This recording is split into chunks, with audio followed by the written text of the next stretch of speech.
Hello class 8, welcome to M study point. आज हम करने जा रहे हैं क्लास 8 हनी ड्यू बुक का एनसीईआरटी का first chapter the Christmas present in the world. जो पेज नंबर 10 पर क्वेश्चन नंबर फर्स्ट हमें दिया है, what did the author think find in a junk shop. The author found a roll top desk in a junk shop. Okay, answer रहेगा the author found a roll top desk in a junk shop. तो ये जो है junk shop, मतलब वैसे अगर हम खरीदने जाएंगे तो थोड़ी महंगी पड़ती है, इसलिए ये है। ओके, क्वेश्चन नंबर 2 है, what did he find in a secret drawer. Who do you think had put it in there. He found a small tin box there. It had been placed by there by Miss Macpherson as I think. तो उन्हें लग रहा है McPherson ने उन्हें वहाँ पर रख दिया है उस टिन को, बॉक्स को। नेक्स्ट क्वेश्चन है, हु हैड बिन, जो कि पेज नंबर 14 पर है। Who had written the letter to whom and when, कि मतलब किसने लेटर लिखा, किसको लिखा और कब लिखा। जिम मैकफरसन ने लेटर लिखा अपनी वाइफ को, कॉनी को। Jim McPherson wrote the letter to his wife Connie on 26 December 1914 from the battlefield. जंग के, युद्ध के मैदान से ही उसने लेटर लिखा है ये। ओके, तो क्वेश्चन नंबर 2 अब आ जाते हैं हम। तो क्वेश्चन नंबर 2 में हमें क्या बोला हुआ है, तो ये याद रखना है। वैसे नाम ना वाइफ कोनी, ये भूलना मत कि जिम मैकफरसन की वाइफ का नाम कोनी था। नेक्स्ट क्वेश्चन है, why was the letter written, what was the wonderful thing that had happened. तो आंसर रहेगा इसका,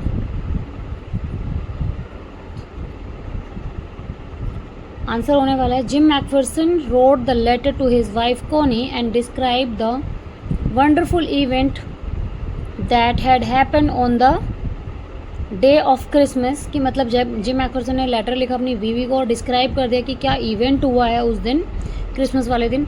although a war was going on between the two आर्मीज, the British and the Germans, कि दो आर्मीज के बीच में fight चल रही है, वॉर चल रही है। दे celebrated Christmas and played a friendly football match together. एक साथ उन्होंने फुटबॉल का मैच खेला, सब कुछ भूल कर। तो ये बहुत अचंभे की बात थी, इसलिए जिम मैकफरसन ने अपनी वाइफ को ये सारी चीज़ें, घटना जितनी भी घटी थी वो सारी बताई थी। ठीक है, क्वेश्चन नंबर 3 है, what jobs did Hans Wolf and Jim McPherson have when they were not soldiers. जब वो सोल्जर्स नहीं थे तो वो दोनों क्या थे। तो जिम मैकफरसन जो थे वो स्कूल टीचर थे, और हैंस वॉल्फ जो थे वो हमेशा मतलब जो वो होता है ना क्लब वगैरह, ऑर्केस्ट्रा बोलते हैं जिसको, उसमें वो अपना ये गाना वाना चलाते थे। Okay, Jim McPherson was a school teacher whereas Hans Wolf used to play a cello in the orchestra. Okay, तो ये इस तरीके से वायलिन चलाते थे, तो जिसको हम ऑर्केस्ट्रा मतलब इसको बोलते हैं, ऑर्केस्ट्रा के अंदर चलाते थे ये। ओके, नेक्स्ट क्वेश्चन है, had Hans Wolf ever been to Dorset. Why did he say he knew it. क्यों उन्होंने बोला कि ये जानते थे, मतलब no he had never been to Dorset, उनके पास कभी भी डोरसेट नहीं था। He learned about the place, उन्होंने सीखा था स्कूल से, from the school and reading books in English, जो कि स्कूल की बुक्स मतलब स्कूल से सीखा था और इंग्लिश की बुक से सीखा था उन्होंने, बुक्स पढ़कर।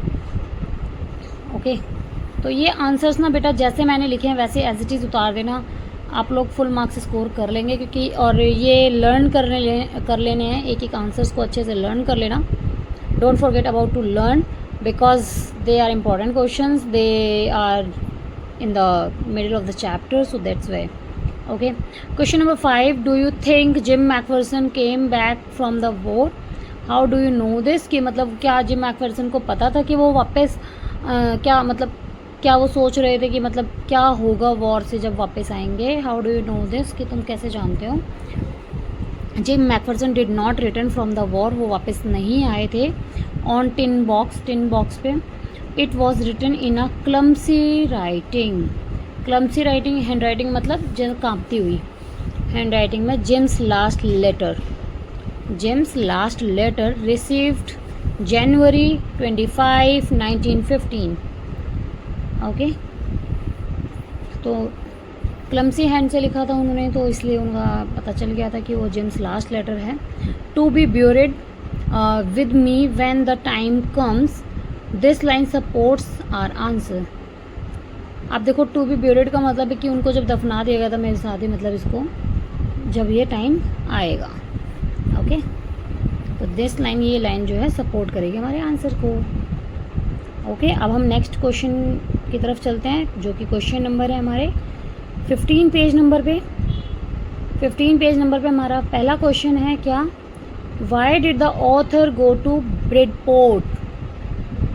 The author went to Bridport in search of Mrs Connie McPherson. Author क्या किस लिए गए थे? ऑथर गए थे मिसेस कोनी मैकफरसन को ढूंढने। ओके, तो किस लिए गए थे? ब्रिडफोर्ट किस लिए गए थे? ब्रिडपोर्ट पे इसलिए गए थे कि उनको ढूंढ पाएँ कोनी मैकफरसन को। ओके, चलो अब नेक्स्ट क्वेश्चन देखते हैं हम। How old was Mrs McPherson now? Where was she? Mrs जो मैकफरसन थी वो अब कितने साल की थी और वो कहाँ थी? ठीक है, Mrs McPherson was 101 years old. Okay, she was in a nursing home situated at Dorchester Road, named as Burlington House.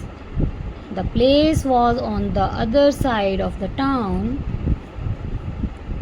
अब क्या था, मिसेस मैकफरसन 101 साल की थी, वो नर्सिंग होम में थी, जो कि कहाँ पर था? डॉर्चेस्टर रोड पर था, बर्लिंगटन हाउस में था।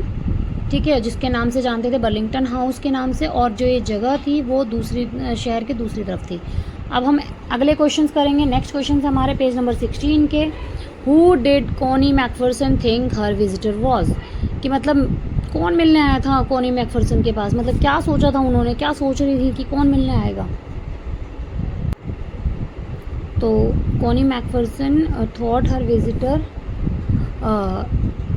Was her own husband gym McPherson. कोनी मैकफरसन ने सोचा कि मतलब उसके हस्बैंड उससे मिलने आए हैं।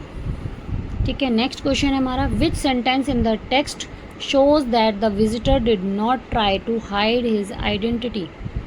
तो मतलब कौन से सेंटेंस में ऐसा है कि जिसने शो किया कि मतलब विजिटर जो थे वो उन्होंने ये हाइड नहीं करी अपनी आइडेंटिटी कि I am not your husband. ये आप देखो, ये हमारा सेंटेंस है। The sentence I said I was a friend come to visit Mrs McPherson to bring her a Christmas present shows that the visitor did not try to hide his identity. तो ये जो sentence है, I said मैंने कहा, आई was a friend मैं friend हूँ, मैं friend था, कम टू विजिट मिलने आया हूँ मिसेस मैकफरसन से, टू मतलब उनके लिए एक क्रिसमस प्रेजेंट लेके आया। शोज़ दैट द विजिटर्स, जो कि विजिटर को बताता है कि ये डिड नॉट ट्राई, उसने ट्राई नहीं किया हाइड करने के लिए अपनी आइडेंटिटी को, उसने कोई भी आइडेंटिटी नहीं छुपाई है। ओके, तो अगर आप लोगों को मेरा चैप्टर अच्छा लगा, मतलब क्वेश्चन आंसर समझ में आए हैं, तो अपने दोस्तों के साथ शेयर करना ना भूलें। Thanks for watching. If you like my videos and please share and like.